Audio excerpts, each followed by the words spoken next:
예, 통제 유형. 이 통제 유형은 저 앞에 통제 개념 설명할 때 사전 통제, 진행 통제, 사후 통제 이게 다 필요하다 그랬죠.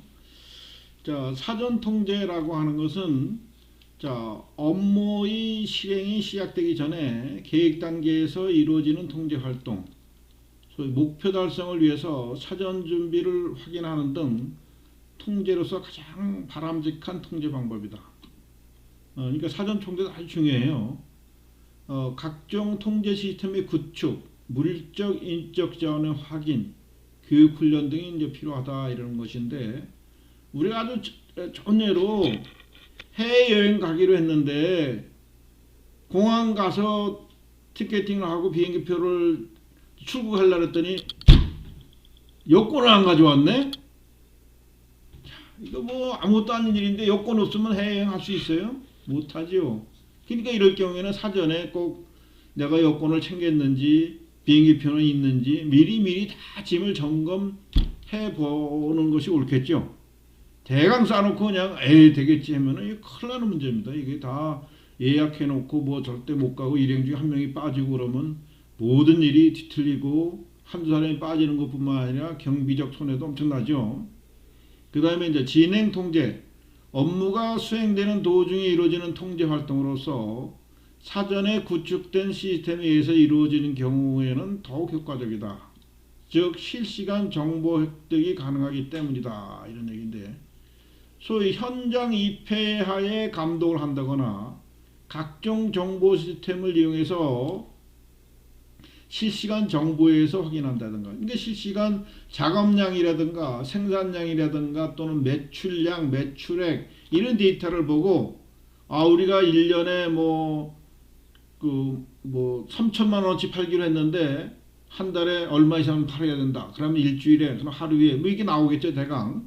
그렇지 않으면 이걸 뭐 작업 지시를 더 해야 되겠다. 매출을 더 신장시켜야 되겠다. 이런 것들을 수시로 할 수 있죠. 다 끝난 다음에 하는 게 사후의 통제가 아니라. 그러니까 진행 통제도 아주 중요하겠죠. 그 다음에 사후 통제. 업무가 종료된 후에 이루어지는 통제 활동으로서 또 결과의 변경이 불가능한 단점이 있습니다. 즉 피드백만 가능한. 그래서 일반적으로 많이 활용은 되지만 그러니까 이것도 필요한 거예요. 필요하지만은 사전 통제나 진행 통제도 꼭 있어야 되겠죠. 그래서 결과물 가지고 소위 표준이라든가 기준점과 비교를 해서 우리가 어떻게 됐어요? 피드백을 시켜서 계획을 수정하거나 또는 작업 방법을 수정하거나 할 수 있는 여러 가지 대안을 세울 수가 있겠죠. 경영 통제의 주요 기법. 뭐 요거는 방금 설명한 거죠. 통제 유형의 사전 통제, 진행 통제, 사후 통제. 이걸 그림으로 표시한 거죠. 다시 보면은 투입 단계에서 투입 요소를 확인하고 요건 뭐 이런 거예요. 예상 문제 예상 및 대응 방안을 강구하고 생산 운영 활동에서 진행 통제, 운영 감시, 문제점 발생 시 즉각 대응하고 사후 결과물을 확인해서 문제에 대한 조치를 해서 결국 피드백을 주는 거죠. 그래서 계획을 수정하고 뭐 이런 식으로 그 일련의 활동이 이루어진다 이런 얘기를 그림으로 표현한 겁니다. 자, 경영 통제의 주요 기법. 에서 이제 우리가 예산을 볼 건데요. 예산.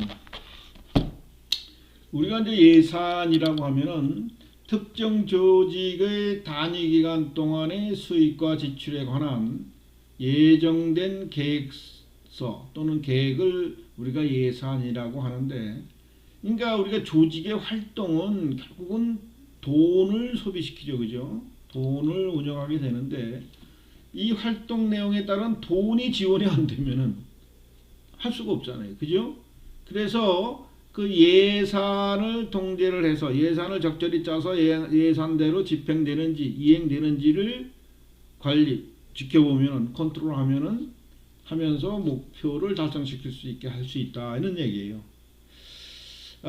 기업에서는 보통 예산을 수익 예산은 매출액이 얼마냐 이런 거예요. 매달 얼마씩 판매해야 되겠다 이런 거고요. 비용 예산은 우리가 이제 그 생산 원가라든가 또는 관리 판매비 어떻게 되면 뭐 전기료, 수도요금 뭐 이런 것들을 한 달에 얼마씩 쓰겠다. 계획이 있을 거 아니에요. 이게 예산이에요. 이익 예산은 수익과 비용에서 차감하면 수익이 나오죠. 그래서 매달 얼마큼씩 이익을 보겠다. 이런 게 나오겠죠. 뭐 1년치 계획도 있겠고요. 현금 예산은 우리가 이제 쉽게 생각하지만 이게 쉬운 게 아니에요. 자금의 유입, 돈이 들어오는 거와 유출, 쓰는 걸 얘기해. 쓰는 거. 얼마 들어오고 얼마 쓰고. 이것도 계획을 잘 해야.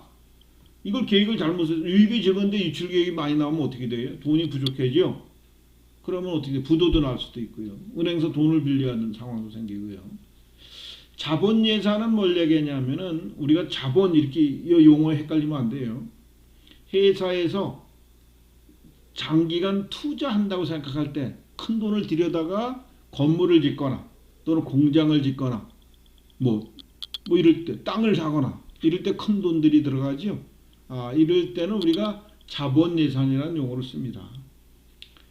예산 통제가 여러분들 쉽게 이해하려면 여러분 부모님이 여러분들 뭐 통제라는 개념은 여러분 안 가졌을지 모르지만 뭐예요? 용돈을 가지고 사실 여러분들 활동을 통제하는 거예요. 뭘 하고 싶어도 돈이 없으면 못 하잖아요. 그죠? 그래서 여러분들이 어떻게 돼요? 부모 몰래 돈을 이렇게 하기도 하고 어서 용돈 받은 것을 몰래 말 안 하고 그걸 가지고 쓰면은 기분 참 좋죠. 그게 통제를 안 받기 때문에 좋은 거예요. 그래서 용돈이라는 것도 일종의 예산 통제다 하는 것으로 잘 이해를 해야 됩니다.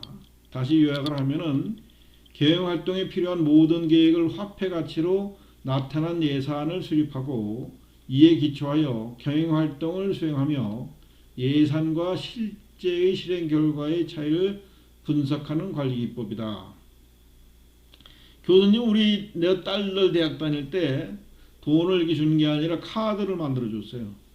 그랬더니 뭐 많은 사람들이 야 카드 줬다고 어떻게 분식이나 마음대로 쓰면 어떻게 되니 이러지만 사실은 카드를 쓰면 저한테 항상 문자가 날라오죠. 그럼 얼마 어디서 썼다 이렇게. 그래서 저절로 통제가 돼. 아빠가 아무 소리를 안 해도 애들이 뭘 하는구나를 다 알 수 있어요. 근데 이제 애들이 진짜 돈이 필요할 때는 그 카드로서 애들 뭐 같이 쓸 거를 다 결제한 다음에 돈을 뭐 걷어가지고 그 돈 가지고 날 줘야 되는데 안 주고 지네들이 용돈으로 쓰고 뭐 그런 경우들도 여러 번 있었습니다. 자, 이거는 기업에서 예산 통제 카드인데 꼭 통제 카드 이런 용어를 쓰지는 않는 경우도 많아요. 그러니까 1년 예산액이 있고 1년 몇 월 달에 집행액이 얼마고 얼마 쓰고 남았고 뭐 이런 것들을 쭉 하면서 관리를 하겠죠. 또 각 그 부서에서는 여러분들도 이제 회계 올릴 때 배웠겠지만 소액 현금제도 들어봤죠. 이것도 일종의 예산 통제예요. 일정한 금액 범위 내에서는 그 소속 그 과장이나 부장들이 알아서 집행하고 돈을 경리과에서 돈을 타다 써라 이렇게 되는 거죠. 그게 그런 경우를 우리가 보통 용도계 이런 말도 하죠. 용도계.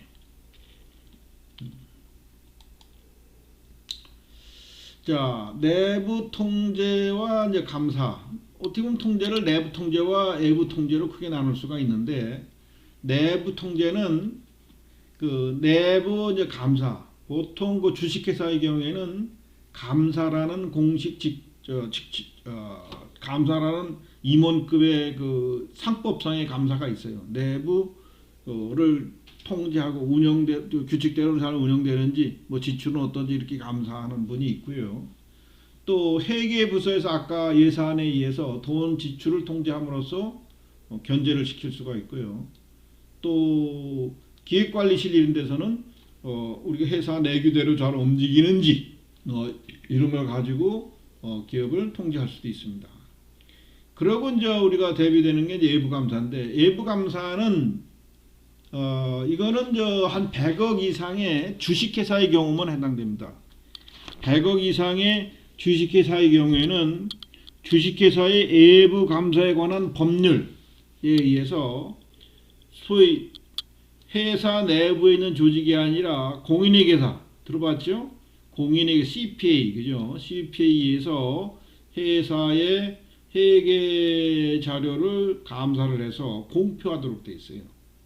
그래서 여러분들 주식회사는 뭐예요? 이 주식회사는 그 설립자와 운영하는 그 관리자들뿐만 아니라 일부 많은 투자자들이 회사 주식을 갖고 있죠. 이 사람들한테 회계 정보를 정확히 알려주기 위해서 외부 감사 제도를 도입하고 있는 겁니다. 아주 중요하죠. 그죠? 여러분 회계학 배우니까 이것이 뭔지 더 잘 알 겁니다. 자, 내부 감사와 외부 감사의 비교. 내부 감사는 내부 스태프, 그러니까 감사나 감사실, 또 기획관리실 이런 데서 내부 감사를 하고요. 때로는 재무 담당자, 회계부서나 재무팀에서 할 수도 있습니다. 그 돈 지출이 어떤지, 규정대로 썼는지 이런 걸 볼 수 있죠. 목적은 내부 경영관리, 통제 목적의 업무 감사. 보통 업무 감사는 기획관리실이나 감사실 같은 데서 하는 겁니다. 또 큰 기업은 뭐 감사실이 있고요. 자율성 수준, 회계 기업 자체의 자유의지, 회사 내에서 하는데 아무래도 주식회사라도 작은 기업들은 감사가 또 뭐 그 설립자나 사장님 친인척인 경우도 있고 또 관계 측근인 경우도 있고 그래서 감사가 잘 안 되는 경우도 사실 있어요. 보면은 모든 분야인데 외부 감사, 외부 전문가라는 게 누구냐면은 공인회계사를 얘기하는 거예요. 여신 분석이라 했지만 연식 분석은 아니고 회계 분석 자료를 감사하는 거죠. 물론 용역을 줘서 외부 전문가를 통해서 감사를 수행시킬 수도 있습니다. 강제적인 주로 회계 감사라고 되어 있죠. 요거는 DART라 해가지고 기업의 회계 공시 서류를 볼 수 있는 금융감독원에 있는 전자공시 시스템 화면이에요. 여기 가면은 내가 관심 있는 기업에 들어가서 이 회계 자료를 다 열람할 수가 있습니다. 이게 공시하도록 돼 있어요.